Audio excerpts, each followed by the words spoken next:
Arka arkaya 3 hafta Sultan Abdülhamit merhumdan bahsettik. Vefatının, Dar-ı Beka'ya intikalinin yıl dönümü dolayısıyla. Fakat anlatılması lazım gelenin zekatı kadar anlatamadım. Bir iki nokta var ki bugünkü mevzum o değil ama başlangıçta onları da ilave etmek istiyorum. Merhumun şahsiyetinin anlaşılabilmesi için bunlar bir tanesi hariç diğerleri kitaplarda yazılı olmayan şeylerdir. Kaynaklarda yazılı olan şudur. Önce onu söyleyeyim. 93 Harbi bir ihanet neticesinde Rusların Yeşilköy'e getirilmesi üzerine mağlubiyetimizle neticelenmiş. Sultan Abdülhamit merhum o sırada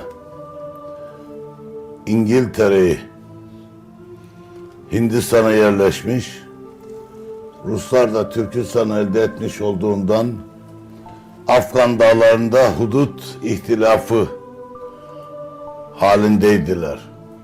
Bundan istifade etmek için İngilizlere Kıbrıs tavizini vererek Ayastofanos muahedesini iptal ve Berlin'de yeni bir muahede imzalanmasını temin ettiğini söylemiştim size. Bu muahede Balkan kavimlerinin birçoğunu bize bağlı muhtar idare haline getirmişti. Bu muhtar bölgede Bulgarlarla Yunanlar arasında bir ihtilaf zuhur etti. Sulh muahedesini müteakip. O da Bulgarlarla Yunanların müştereken bulundukları yerlerde Yunan papazları ayin idare ederdi. Bulgarlardan papaz yoktu. Yetiştirmemişler. Onlar da Ortodoks mezhebinden oldukları halde. Sultanahmet bunların ileride anlaşmalarını ve Türkiye'ye karşı tavır koymalarını hesaba kattığından Bulgarlara siz niye Yunan papazların idaresinde ayin icra ediyorsunuz? Bizim din adamımız yok. Tamam yetiştirelim. Onlara papaz mektepleri açtı.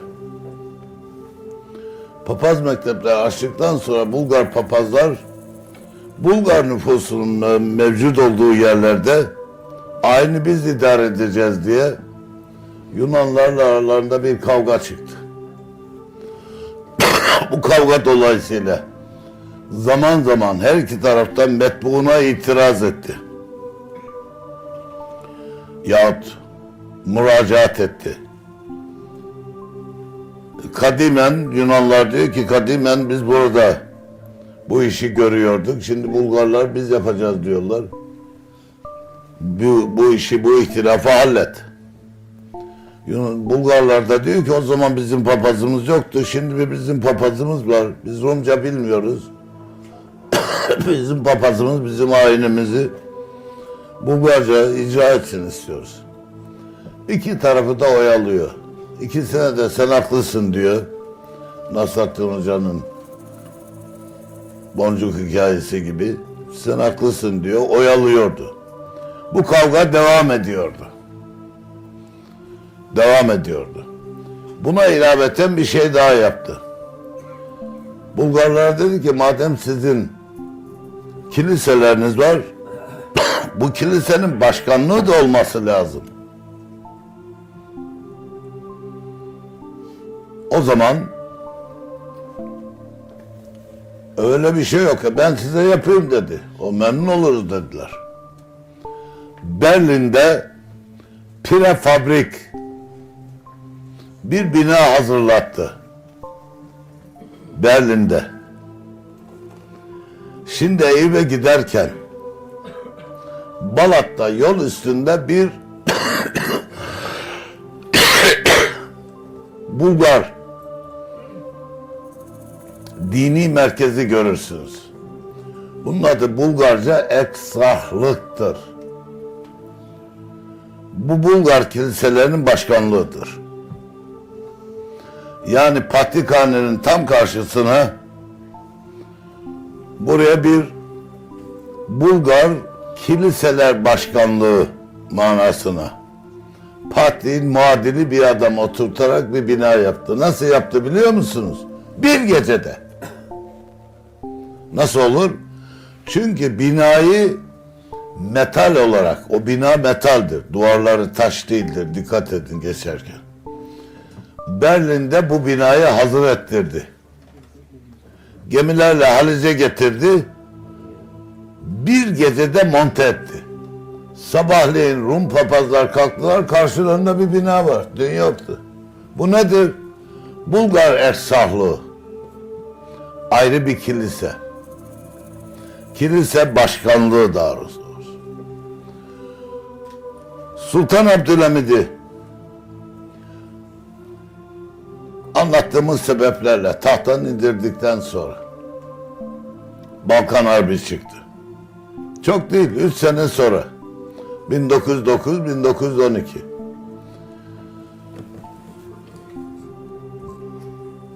Onu Selanik'te Alatini biraderlerin, kastın Yahudi kardeşlerin binasını hapsetmişlerdi. Oradan alıp İstanbul'a getirmeye gittikleri zaman ne var, beni niye buradan alıyorsunuz? Dediler ki burası tehlikeye girdi. Nedir tehlike? Düşman buraya yaklaştı. Kim buraya yaklaşan düşman? Selanik. Yunanla Bulgarlar. Eyvah dedi, siz galiba kiliseler meselesini hallettiniz. Gerçekten de öyle yaptılar. Abdülhamid'e müracaat ettikleri gibi o cahil, kahir ekseriyeti hain iddiatçılara, Yahudi güdümlü iddiatçılara aynı şekilde müracaat ettiler. Onlar dedi ki siz haklısınız. Ama ne yapalım, bir köyün yarısı Rum, yarısı Bulgar. Burada nüfus sayımı yapalım. Bulgarlar ekseriyetse kiliseyi Bulgarlara verelim. Yunanlara ayrı bir kilise yapalım aynı köyde. Aynı kasabada. Eğer Yunanlar ekseriyetse Yunan papaz orada vazifesini devam etsin. Bulgarlara bir kilise yapalım. Bunu da yaptılar. Buna kiliseler kanunu denir. Aralarındaki ihtilaf hallolunca birleşerek Balkan Harbi'ni çıkardılar. Bu siyasette nasıl bir ileri görüşlü insan olduğunu size söyledim. Sultan Aziz harp etmek üzere hazırlık yapan bir padişahtı. Kırım'ı geri alacaktı. Onun için orduya, donanmaya yatırım yaptı. Türkiye borçlandı. Sultanahmet ihtilal yapan ordular harp yapamazlar. As üst münasebeti bozulur. Binaenaleyh harp yerine milletlerin aralarındaki ihtilafları kullanarak harbi önleyip dahilde kalkınma yapmak. Bu kalkınmadan da sadece size Medine tren yolunu anlattım. Ama ne yazık ki Selim-i Salis'le başlayan, 3. Selim'le başlayan kendi milli benliğinden kaçma, Avrupa karşısında aşağılık duygusuna, inferiority kompleks derler Frankler buna. Biz vaktiyle superiority kompleks sahibiydik, üstünlük duygusu. Gavura acıyorduk. Zavallı bu adam kainatı seyrediyor da bu kainattaki nizamdan yaratıcının tek olduğunu bilemiyor. Meryem validemiz bir insan doğurduğunu Allah diye biliyor. Vay zavallı. Akıl fukarası acırdık. Papaz padişahı ziyarete geldiği zaman hangi vakanüsü açarsanız açın, labisi libası katrani olduğu halde südde-i seniye-i Hazreti Hilafet Penahi'ye yüz sürüp arz etti kim diye başlar. Papaz bir söz söyleyecek, vakanüs onu böyle başlatır sözü. Südde-i seniye-i Hazreti Hilafet Penahi'ye yüz sürüp arz etti kim? Bu aşağılık duygusunun tam aksi üstünlük duygusu vardı. Çok söyledim. Bugün bizim idare edenler, zirvedekiler de söylüyorlar. Fen, yanlış söylüyorlar. Fen medeniyet değildir. Teknik medeniyet değildir. Medeniyet davranışlardaki olgunluktur. Beşerin birbiriyle, hayvanatla, nebatatla, tabiatla münasebetindeki olgunluktur. Çünkü medeniyet Medine'den gelir. Medine şehir demektir. Şehirlileşmek, münasebat-ı mütekabilede olgun, yumuşak davranmaktır. Bizim Anadolu'da ikamet ettiğimiz müddet kadar İspanya Müslüman oldu. 700 küsur sene. Orayı ele geçirdikleri zaman ne yaptılar? Müslümanları ateşte yaktılar. Kendi kaynakları bunu söylüyor. Tesipli, mücellet kitapları meydanlarda yaktılar. Tıp kitabı haricindeki bütün kitapları. Amerika'ya gittiler, ne yaptılar? Kızılderilileri yok ettiler. Haçlı seferleriyle ne yaptılar? Afrika'da ne yaptılar? Hristiyan Batı alemi hiçbir zaman medeni olmamıştır. Medeniyeti kafalarına parçalansın. Bize lazım değil. Teknik terakki keşke olmasaydı. Ama biz de takibe mecburuz. Çünkü aleyhimize kullanılmasını önlemek için başka çare yoktur. Teknik ten rahatlığı sağlarken zulüm ve tesaddide, tecavüzde, ihanette, müessiriyeti artırmıştır. Bir uçak seni bugün alır, 3 saatte Mekke'ye götürür, kolaylıktır, faydadır da aynı uçak bir benzeri de gider Suriye'de havadan hiç elini sıcaktan soğuğa dokmadan, kendi bir zayiat vermeden bir bomba atar, binlerce adam öldürür. Karını zararını mizan ederek bir gelişmeyi değerlendirmek lazımdır. Abdülhamit harpsiz, milletlerin ihtilaflarından istifade ederek harpsiz memleketi idare etmek istemiştir. Ama bizim münevverlerimiz söylediğim gibi Selim-i Salis'ten itibaren bu üstünlük duygusunu kaybetmiş, yerine bir aşağılık duygusu kaim olmuş. Düşünebiliyor musunuz? Tanzimatı ilan eden Koca Reşit Paşa'ya Auguste Comte'un mektubu vardır. Auguste Comte pozitivizmin banisidir. Yani hakikat sadece duygu organlarıyla, havası hamse, 5 duyguyla elde edilir. Onun dışındaki hiçbir şey hakikati yoktur. Dinin bütün metafizik, tefekküre ve tahassüse dayanan bütün mutalarını reddeden bir batıl görüştür. Dinsizliğin ilmi halinde yazmıştır. Pozitivizm ilmi hali diye.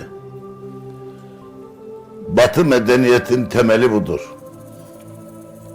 Bizim aynı adam sonunda bakmış ki inançsız insanlar canavar oluyor. Dini tabii diye bir din uydurmuştur. Bizim Reşit Paşa'ya mektup yazıyor. Dini tabii kabul edindi.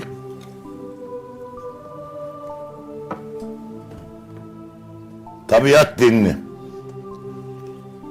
Acaba Auguste Comte taassubu mani olmasa da İslamiyet'i öğrenseydi din uydurmaya kalkar mıydı?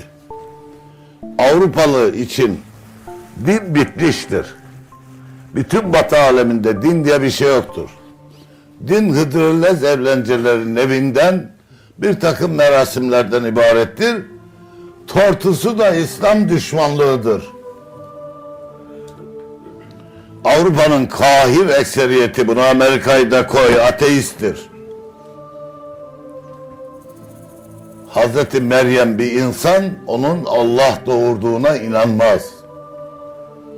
Lakin İslamiyetle onun aleyhine şartlandığı için de bu yanlışın karşısında acaba doğru bir şey var mı diye aramaz. Ateisttir çoğu. Ama bu ateist adamlarda bile bizden 400 sene, 500 sene dayak yemiş olmaktan dolayı İslam düşmanlığı bakidir. Mutaassıp bir Hristiyan gibi ateist bir batılı da İslam düşmanıdır. Bunu hiçbir zaman unutmayın. Biz NATO'da, Gümrük Birliği'nde Avrupalılarla beraber değil miyiz? 50 yılda Avrupa Birliği'ne girmek istemiyor muyuz? Hala bize bir vize muafiyeti tanımıyorlar. Karadeniz'in ucundaki Gürcistan'a tanıdılar. Bizim idarecilere Allah akıl fikir versin. Sırf bu bile, bunun bir Hristiyan birliği olduğunu, bizim oraya dahil edilmeme sebebimizin İslam'dan başka bir şey olmadığını anlamalar lazım. Gürcistan'a niye bu muafiyeti tanıyor? Çünkü Hristiyan. Eğer Gürcistan'ın saç teli kadar Avrupa kıtasında yeri olsaydı, ilk müracaatta onu da Avrupa Birliği'ne alırdı. Biz bu Avrupa'nın kuyruğundan, arkasından koşmaktan vazgeçmedikçe adam olmayacağız. Onlar da bizim İslam alemine dönüp de bu alemin başı olmamızı engellemek için bizi kapıda tutuyorlar. Ben Almanya'da yaşıyorken Kenan Evren İngiltere'ye geldi, Almanya'ya geldi. İngiltere'de nadiren vardır ya, orduda Müslüman insanlar da vardır. Bir albay ona tercümanlık yaptı. Büyükelçilikteki. Tercümanlık yaptı. Kenan Evren İngilizlere demiş ki, bana o albay anlattı. Şimdi çoktan emeklidir. Dedi ki, bizi Avrupa Birliği'ne alın. Almazsanız biz sizin yardımınızla batılılaşma hareketini başlattık. Bu hareket iflas edecek. Biz tekrar Orta Çağ karanlığına gömüleceğiz. Bunu ister misiniz? Yani İslamlaşacağız. Onlar da demişler ki hayır, ordu Kemalisttir, batılılaşma taraftarıdır. Biz böyle bir endişe taşımıyoruz. Aynı Kenan Evren, ben Ankara'dayken gazetede okudum. Bonn havaalanında, o zaman başşehir Bonn'du. Ne dersiniz? Yaptığınız temaslardan ne intiba aldınız? Bizi Avrupa Birliği'ne alacaklar mı? Kenan Evren ne dedi biliyor musunuz? Pek mütemayil görünmüyorlar. Ama isterse alsınlar, biz de döneriz İslam dünyasına, o alemin başı oluruz dedi. Bunu Kenan Evren gibi bir adam dedi. Bu aşık kıskandırmak için. Yani onlara batından sopa gösterdi. Bugün de durum çok farklı değildi. Bunu bu hususta anlatacağım çok iş var da benim bugün derdim lisan anlatmak. Benim birinci davam budur. Demek oluyor ki bunlar bizi hiçbir zaman kabullenmezler. Bizi aldatmak için yapıyorsunlar. Biz de haş taksak Avrupalı der ki beni kandırmak için yapıyorsun. İnanmaz. Kıyafetini aldık, şapkasını aldık, kanununu aldık, 100 numarasını aldık. Almadığımız şey kalmadı. Bir müteahhit gördünüz mü? Girin bir eski İslam evine, bir Osmanlı'dan kalan bir eve girin. Kıble istikametinde hela yoktur. Bir müteahhit gördünüz mü buna dikkat eden? Bir müteahhit gördünüz mü? Kadın lavaboya ayağını kaldıracak, abdest alacak. Nasıl abdest alacak? Bir kadının rahat abdest alması için bir alçak musluk koyan bir müteahhit gördünüz mü? A'dan Z'ye her şey gavur üslubu. Makbul mu olduk? 50 senedir kapılarında bizi bekletiyorlar. Ben gene Abdülhamid'e dair bir iki şey daha söylemek istiyorum. Onları da söyleyeyim de ondan sonra lisana geçelim. Sultanahmet münevverlerin, size söyledim, bir milletler arasındaki harp bir satranç oyununa benzer. Satrançta şahı kaybeden mat olur. İstediği kadar atı arabası olsun. Bir milletin şahı satranç tahtasındaki şah gibidir, münevverleri, okumuşları. Bizim Abdülhamit devrinde daha fazlaydı. 50'den sonra biraz hariçteki çalışmalarla, biraz imam hatiplerle şimdi karmayız. Tahsilli insanda gavur da var, Müslüman da var. Buna inanmazsınız ama size bir vaka anlatayım. 70'li yıllarda Bort neşriyatta, Bort İncil'i yaymak için Osmanlı zamanında kurulmuş bir şeydir, Rıza Paşa yokuşunda. Orada üniversite hocaları, gizli Hristiyan hocalar toplantı yapıyorlardı.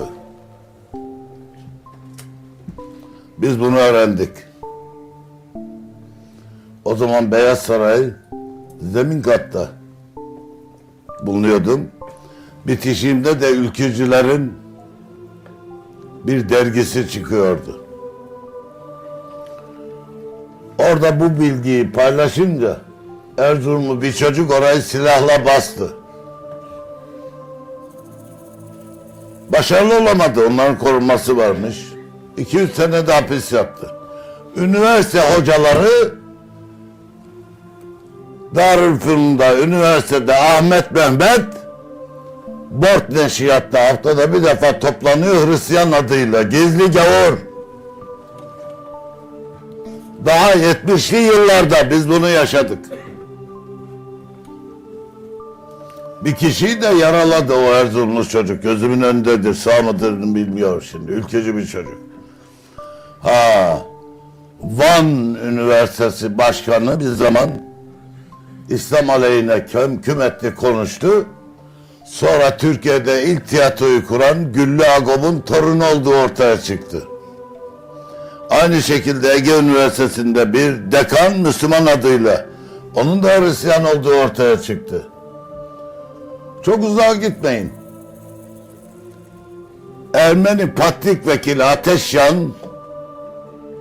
televizyonda konuştu. Sade Güneydoğu'yu söyledi. Güneydoğu'da Kürt mıntıkasında 100.000 Ermeni kripto hayat yaşıyor. Ben daha ilavesini söyleyeyim size. Bu 80 milyonun içinde 1 milyon Ermeni kripto var. 1 milyon.